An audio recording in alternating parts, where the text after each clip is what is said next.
কামৰূপ জিলাৰ এখন শতবৰ্ষ গৰকা দুৰ্গা পূজাস্থলী, যিখন পূজাত নাই কোনো জাক-জমকতা, নাই কোনো ধৰণৰ আৰ্হি মণ্ডপ বা ৰভা তোৰণ।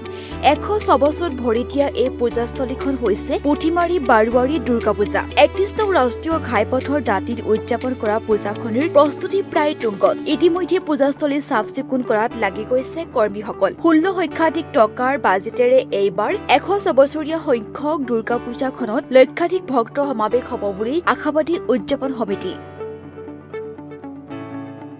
আমাৰ আজি ৰঙিয়া মহকুমা অধিপতিয়ে আমাক মাতিছিলে এই নিৰাপত্তাৰ ক্ষেত্ৰত।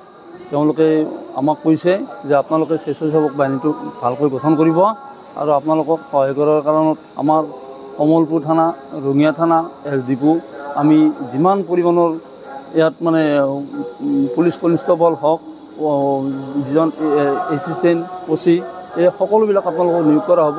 মাত্ৰ আপোনালোকৰ যিটো সমিতি, এই সমিতিখনে কিন্তু অলপমান চাব লাগিব যে কোনটো দিশত ইয়াত বিশৃংখলৰ পৰিস্থিতিৰ সৃষ্টি হৈছে, সেই দিশটো আমাক আঙুলিয়াই দিব আৰু আমি সেই দিশটো লৈ গৈ আমি পৰিস্থিতিটো নিয়ন্ত্ৰণ কৰিম।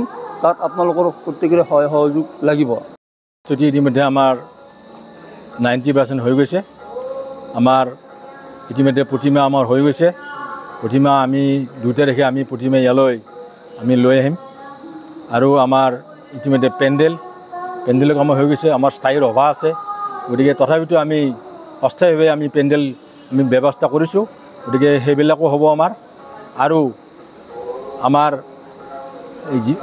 যিবিলাক আমাৰ ইয়াত এখন ব্যৱসায় চলে, এই ব্যৱসায়ীবিলাকক আমি সুবিধা দিয়াৰ কাৰণে আমাৰ যিখিনি আমাৰ যাৱতীয় ব্যৱস্থা সেইখিনি কৰা হৈছে।